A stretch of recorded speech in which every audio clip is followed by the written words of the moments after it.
Mr. Oakwood? Yes, Apple Tree. What can I do for you? I don't want to sound weird or nothing, but for the last 500 years, I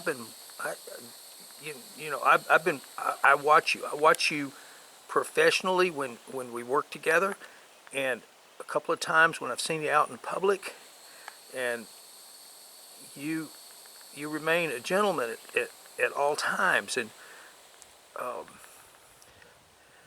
I I don't want to sound like I'm stalking or spying or anything like that, but you never violate your rules.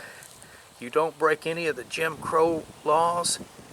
Uh, I mean, as a stick, you are just an upstanding example of what we should all, like try to attain to be. And I'm just I'm just blown away by your integrity and and when court's in session, there are people that say that your wisdom is right up there with Solomon's. Thank you, Apple Tree. That's very kind of you to state that. I really appreciate it. That's probably the nicest thing anybody has said to me in a very long time. Mr. Oakwood, what I'm trying to find out is how is it that you are just such an amazing stick? I mean, where do you get your wisdom? How do you come by your integrity? I got young ones coming up, and I would like them to walk and stand in your shadow and be just like you.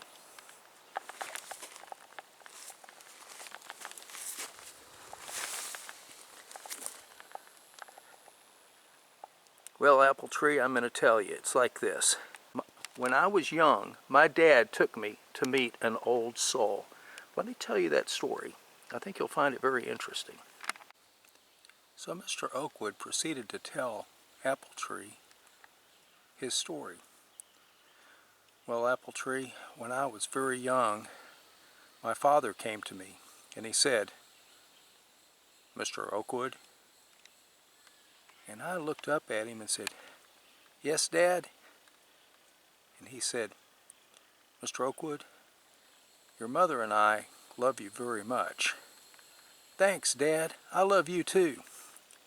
Well, we decided to go ahead and get you the Time Life Home Despot and Tyrant self-study course.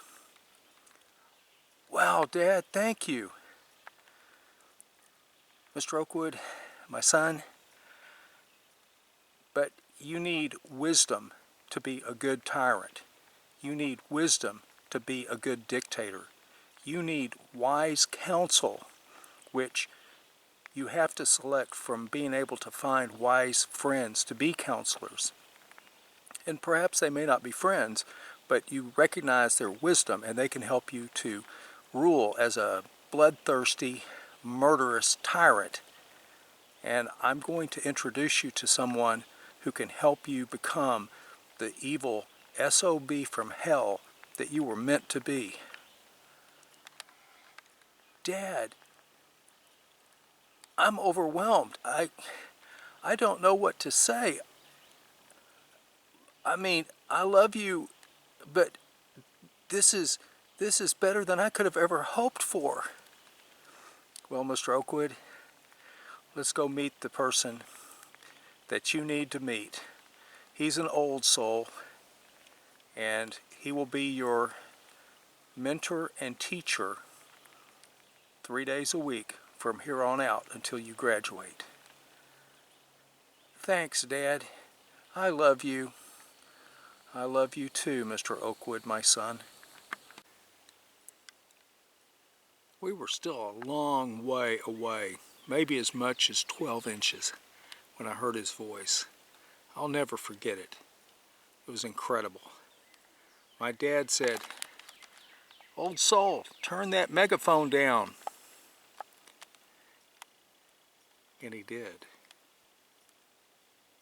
But this is how the conversation went when we got over there, about 4 inches away from him. My father said to him, "Hello, old soul." And he said, "Hello, Mr. Oakwood, and also you, father of Mr. Oakwood." And I didn't think anything about it, because I am, after all, the future despot of Tree Planet. Anyway, my dad says to him, "Old soul, can you introduce yourself to my son, seeing as how you're going to be his next teacher until he graduates?" Old soul says, "I sure can." He says, "Mr. Oakwood, I'm old soul, and I'm going to be your teacher. I'm going to teach you wisdom, or at least how to acquire wisdom, and I'm going to work with you to help you to develop new ways of thinking, new problem-solving techniques, and so forth." Why would I need these, old soul? You're going to rapidly find that there are people who play at a higher intensity than you.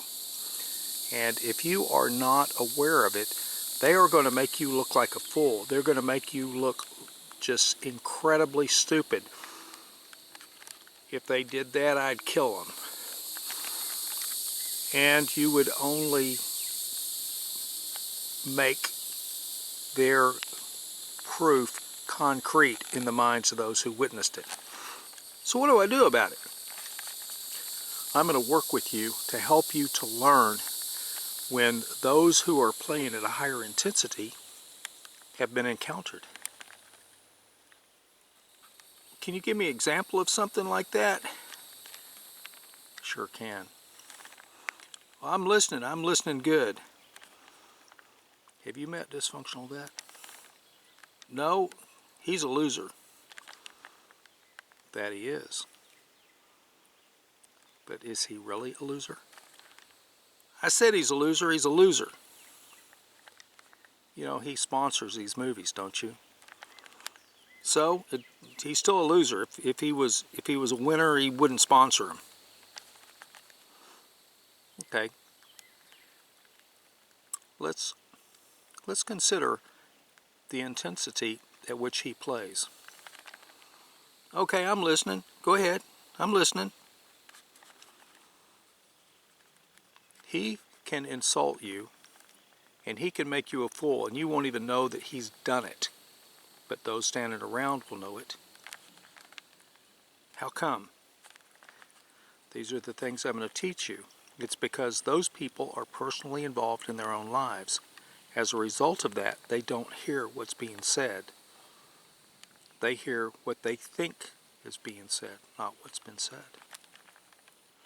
Well, I'm not really sure I understand, so why don't you explain it to me, seeing as how I'm not yet at your level, old soul? Okay. Pick a subject, doesn't matter what it is. Pick a subject, anything. And Dysfunctional Vet has read so much that there's a high probability that he is able to know a great deal about it. And what's more is, if he talks to you for just a moment and he's not real up on it, he can pull out of you all the pertinent information, and because of his extensive reading, is able to put together more than you know. And, well, I'll give you two examples. The first, there was an upheaval of land, and a bunch of people were talking about it, and he said that's caused by an action called diastrophism, and it's very common. And Sean, who was listening, said, "You made that up. I'm going to look that up and prove it's a word you made up." And he said, "It's for real." And he turned to Dysfunctional Vet and he says, "How do you know all that stuff?" And Mr. Oakwood, listen very carefully to what I'm going to tell you, because dysfunctional vet made that man look really idiot, like a real idiot. Okay, go ahead, tell me. Well, he looked at the guy and he says, you want to know why I know so much, right? And the guy said, yeah, I want to know why you know so much. And he said, well, when I was a little kid, my parents had told me not to go around the block, it wasn't safe. But I did. It was interesting. I loaded my dog in my red wagon and I went around the block a second time. When you've been around the block once or twice, you know a few things.